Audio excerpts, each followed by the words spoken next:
देव जीवन जीना और स्वर्गीय संवेदनाओं का रस स्वादन करना किसी के अनुग्रह पर नहीं, मात्र अपने दृष्टिकोण को परिष्कृत करने पर निर्भर है। पंडित श्रीराम शर्मा आचार्य जी।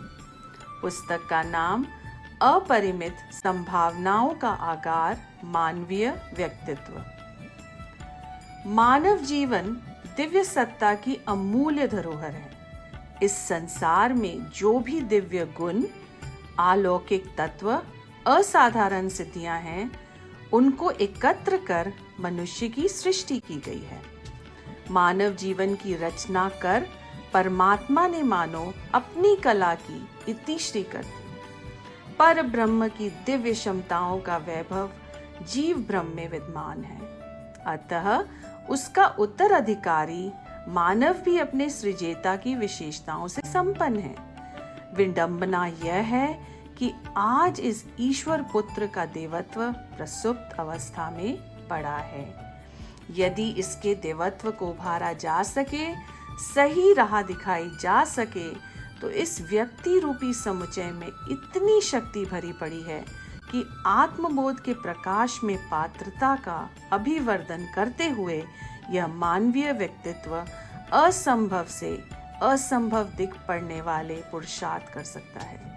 संसार की समस्त विपुलता पर हमारा अधिकार हो सकता है, परंतु मात्र प्रवचन सुनने, करने या बुद्धि तर्कों से यह संभव नहीं।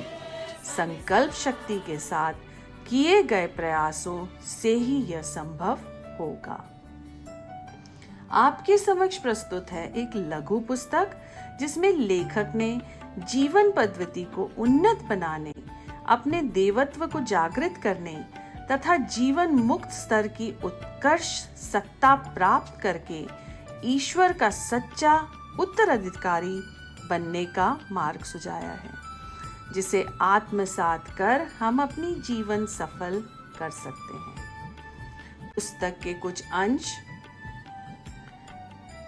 तेरे बल का पारावार नहीं, जिन साधनों से संपन्न कर तुझे पृथ्वी पर भेजा गया है वे अचूक हैं। तू ईश्वर का पुत्र है, ईश्वर को स्वयं में प्रकाशित होने दे। उत्कृष्ट व्यक्तित्व उसे कहते हैं जिसमें व्यक्ति की संपूर्ण निहित शक्तियों का सर्वांगीण विकास हो चुका हो।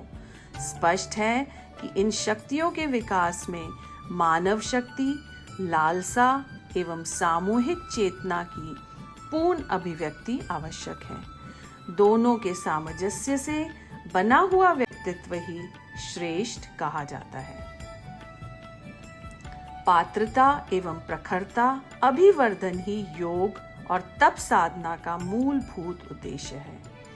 दैवी संपदा युक्त आत्मबोधि अपनी अंतःकरण की शांति भंग नहीं होने देता। वो समझता है कि ये प्रतिकूलताएं साधक की आत्मशक्ति, दृढ़ विश्वास की परीक्षा लेने हेतु निर्मित है।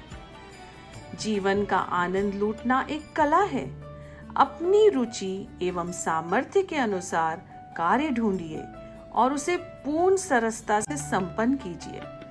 परिस्थितियां वैसे ही रहेंगी, उनके अनुकूल अथवा परिवर्तित होने की लंबी प्रतीक्षा मत कीजिए। जीवन में श्रेष्ठतम लाभ उठाने के 6 स्वर्ण सूत्रों को अपने जीवन में उतारिए। जीवन का उद्देश्य निश्चित करें, धैर्य धारण करें, भावी चिंताओं को दूर कीजिए, बीती बातों को भूल जाएं, उजला पहलू ही देखिए। अपने दिमाग एवं शक्तियों को ऊंचे एवं महत्वपूर्ण कार्यों में लगाइए। मैं क्या हूँ? मेरी शक्ति क्या है? मेरा कर्तव्य क्या है? इस विचार मंथन के फल स्वरूप जो ज्ञान स्वरूप है वो आत्मबोध है। जीव असल में ईश्वर है। मनुष्य शरीर में रहता है पर वो शरीर नहीं है। इस भिन्न सत्ता को ही आत्मा कहते हैं। विशुद्ध आत्मा ही परमात्मा है। जो मानव बुद्धिमत्ता समस्त सृष्टि को चमत्कृत कर रही है, विज्ञान की उन्नति एवं विकास कर संसार को सुंदर सुसज्जित बना रही है, यदि वह न करने योग्य करे, ना सोचने योग्य सोचे, तो प्रतिक्रिया अधःपतन की ही होगी। इस भूल को हम जितनी जल्दी खोजें और सुधारें, उतना ही हमारा कल्याण होगा। जीवन में अशुद्ध तत्वों को निकाल देने पर शुद्ध तत्व स्वयं उदय हो जाते हैं। क्रोध, लोभ, अहंकार, मोह, मैं, मेरापन का त्याग होने पर प्रेम, करुणा, श्रद्धा, तितिक्षा आदि सत तत्वों का स्वतः उदय होने लगता है। यह विचार गलत है कि आध्यात्मिक मार्ग पर चलने वाला सांसारिक वैभवों को प्राप्त नहीं कर सकता। वास्तव में आत्मवादी व्यक्ति अधिक बलवान, शक्ति संपन्न एवं श्री संपन्न होता है। पुस्तक के कुछ बिंदु। मनुष्य एक भटका हुआ देवता। आप सर्वशक्तिमान हैं। मैं क्या हूँ? अपूर्णता से पूर्णता की ओर। प्रधानता आत्मा को दें, मन को नहीं। सफलता के 3 साधन। मन के हारे हार हैं, मन के जीते जीत। अपना उद्धार आप करें। जीवन श्रेष्ठ एवं सार्थक कैसे बने? जीवन का उद्देश्य, स्वरूप और उपयोग।